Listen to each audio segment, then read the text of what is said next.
السلام علیکم ناظرین کرام، میرا نام ہے فلک زاہد اور آپ سب کو میرے چینل پر خوش آمدید۔ ناظرین کرام، میری آج کی ویڈیو ترکی کے تاریخی ڈرامے سلطان محمد فاتح سیریز کے بارے میں ہے، جس کے متعلق آج ہم بات کریں گے کہ یہ ڈرامہ تاریخ کے کتنا قریب ہے۔ تو آئیے چلتے ہیں اپنی ویڈیو کی طرف۔ ناظرین کرام، ترکی کے تاریخی ڈرامے سلطان محمد فاتح کا دوسرا سیزن اس وقت آن ایئر ہے، جس کا تاریخ سے قریب تر ہونے کا مدعا خوب چرچا کرتے ہیں، اور ایسا چرچا کرتے ہوئے دیگر تاریخی ڈراموں کا تقابل کرتے ہیں یا پھر ان کا مذاق اڑاتے ہیں جو تاریخ سے دور ہیں۔ میری یہ ویڈیو ایسے ہی لوگوں کو جواب ہے۔ ناظرین کرام، پہلے اور دوسرے سیزن کو ملا کر اس ڈرامے کی اب تک 29 اقساط نشر ہو چکی ہیں۔ بلا شبہ یہ ڈرامہ اپنی ڈائریکشن، کاسٹ، ڈائیلاگز، کوسٹیومز، تاریخی سیٹس اور بہترین کہانی کی وجہ سے شاندار ہے، مگر مداح یہ بھول جاتے ہیں کہ بہرحال یہ ایک ڈرامہ ہے، کوئی ڈاکیومنٹری نہیں، لہٰذا اس میں فکشن کا بھی عمل دخل ہے اور تاریخ کو اپنے حساب سے بھی رائٹرز تبدیل کرتے رہتے ہیں۔ تاریخ کو جاننے کے لیے بہترین ذریعہ کتابیں ہیں، نہ کہ یہ ڈرامے۔ البتہ تاریخ سے آشنائی رکھنے والے یہ جانتے ہوئے کہ تاریخ میں کیا کچھ کیسے ہوا تھا، پھر بھی ان ڈراموں کو دیکھ کر لطف اندوز ہوتے ہیں، لیکن جو تاریخ سے واقفیت نہیں رکھتے اور ان ڈراموں کے ذریعے تاریخ جاننے کے خواہش مند ہیں تو وہ غلطی پر ہیں۔ ناظرین کرام، میں اس ویڈیو میں خصوصی طور پر کیتھولک فرقے کے پیروکار اور ماہر ترین جنگجو جان جسٹینیانی کے کردار پر بات کروں گی، مگر اس سے پہلے عمومی طور پر کچھ تاریخی غلطیوں کا ذکر کروں گی جو اس ڈرامے میں دکھائی گئی ہیں۔ سب سے پہلے زاگنوس پاشا کی بات کرتے ہیں، جو تاریخی طور پر البانیہ کا رہنے والا تھا اور کچھ ہی عرصہ قبل اسلام لایا تھا۔ اسے دین کی خدمت کا بے حد شوق تھا اور قبل ازیں سلطنت عثمانیہ کی خاطر متعدد کارہائے نمایاں سر انجام دے چکا تھا۔ سلطان بھی اس کی بے حد عزت افزائی کرتا تھا۔ وہ ایک نوجوان تھا جس میں جوش و ولولہ کوٹ کوٹ کر بھرا ہوا تھا، لیکن ڈرامے میں اس کردار میں ایک بوڑھے اداکار کو لیا گیا ہے، جو ڈرامے کی کہانی کے مطابق سلطان کے بچپن میں اس کا معلم رہا ہے۔ اس کے علاوہ ڈرامے میں بازنطینی شہنشاہ قسطنطین کو اپنی سگی ماں کا قتل کرتے دکھایا گیا ہے، جو ایک تاریخی غلطی ہے۔ حقیقت میں ایسا نہیں ہوا تھا۔ شہنشاہ کی والدہ قسطنطنیہ فتح ہو جانے کے بعد بھی زندہ رہی تھی اور اسی شہر کے کسی کلیسا میں سلطان کی اجازت سے اپنی باقی ماندہ زندگی گزاری تھی۔ ناظرین کرام، توپ بنانے کے ماہر کاریگر اربان استاد کی کہانی جو ہمیں دکھائی گئی ہے وہ مکمل طور پر فیک ہے، یعنی اپنے ہم مذہبوں سے اپنی بیٹی کے قتل کا انتقام لینے کے لیے اس کی عثمانی کیمپ میں شمولیت اور پھر ایمان کی دولت سے مالا مال ہو جانا سب فیک ہے۔ حقیقت میں اربان نامی اس ماہر کاریگر نے یہ سب پیسے کے لیے کیا تھا، نہ کہ کسی انتقام یا ایمان کی دولت کے لیے۔ وہ مرتے دم تک عیسائی ہی تھا، مسلمان نہیں ہوا تھا۔ اس کے ہنر کی قیمت بازنطینی سلطنت اس کے توقع کے برعکس بہت کم لگا رہے تھے، سو وہ اور اس کا بیٹا اپنا فن لے کر عثمانی سلطنت کے پاس چلے آئے، جس کی انہیں منہ مانگی قیمت ملی۔ ڈرامے میں سب سے بڑی شاہی توپ کے پھٹنے کا معاملہ جو دکھایا گیا ہے وہ بھی تاریخ کے الٹ ہے۔ حقیقت میں شاہی توپ مسلسل گولہ باری کرنے کی وجہ سے گرم ہو کر پھٹ گئی تھی، جبکہ ڈرامے میں وہ صلیبیوں کے حملے کے دوران نقصان کا شکار ہوئی اور ایک فائر کیے بغیر ہی پھٹ گئی۔ ڈرامے کی کہانی کو سنسنی خیز بنانے کے لیے عثمانی بحری بیڑے کے کپتان بالتوغلو سلیمان کو پہلے سلطنت کے وزیر اعظم جاندارلی خلیل پاشا کا وفادار دکھایا گیا، جس کی وفاداری میں اس نے کچھ ایسے کام سر انجام دیے جس نے سلطان کو ناراض کیا، اور وہ کمانڈر سلیمان کا سر قلم کرنے ہی والا تھا کہ جاندارلی خلیل کے اصرار پر اسے معاف کر دیا گیا۔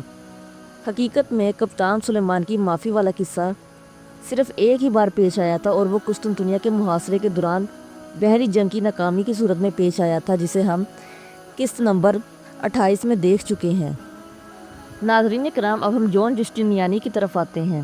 ڈرامے میں اس کردار کو ہالی ووڈ کے اداکار لوکا پیروس نے نبھایا ہے، جو نیٹ فلکس کی مشہور سیریز منی ہیسٹ میں بھی اپنی اداکاری کے جوہر دکھا چکے ہیں۔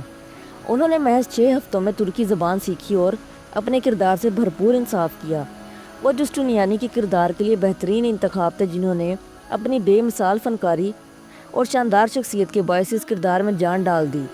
ڈرامے میں ان کی انٹری کمال تھی اور شروع میں ان کا کردار بہت مضبوط رہا، مگر پھر آہستہ آہستہ ان کا کردار کمزور ہوتا چلا گیا، جو رائٹرز کی غلطی تھی۔ رائٹرز جسٹینیانی کے کردار کے ساتھ وہ انصاف نہ کر سکے جو اس تاریخی کردار کا حق تھا۔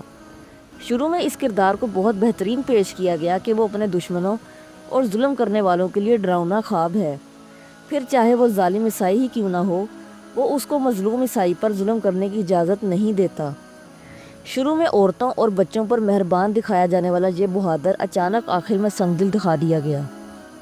جسٹینیانی ایک بہادر جنگجو اور پکا عیسائی تھا جو عام لوگوں کی طرح مسلکی تعصب کا شکار نہیں تھا، بلکہ ان چیزوں سے بالاتر ہو کر صرف عیسائیت کے لیے فکر مند تھا۔ چنانچہ اسی بنا پر اس نے پوپ کے خیالات کو نظر انداز کر کے اپنی مرضی سے آرتھوڈوکس بازنطینی سلطنت کی مدد کرنے کا فیصلہ کیا اور اپنے 700 منتخب بہادروں اور 2 جنگی جہازوں کے ساتھ قسطنطنیہ پہنچا۔ شہنشاہ نے بڑی گرمجوشی سے اس کا استقبال کیا اور اسے بڑی فوجوں کا کمانڈر مقرر کیا۔ حقیقت میں شہنشاہ اس کا قدردان تھا اور اس پر بھروسہ کرتا تھا، مگر ڈرامے میں شہنشاہ نے ہی اسے موت کی طرف دھکیل دیا۔ تاریخ میں جسٹینیانی اپنی شجاعت اور اعلیٰ فوجی قابلیت کے لحاظ سے تنہا ایک فوج کے برابر تھا۔ دوران محاصرہ میں اور خاص کر آخری حملے کے روز اس نے ایسی جان بازی کا ثبوت دیا کہ خود سلطان کی زبان سے بے اختیار اس کے متعلق کلمات تحسین نکل گئے۔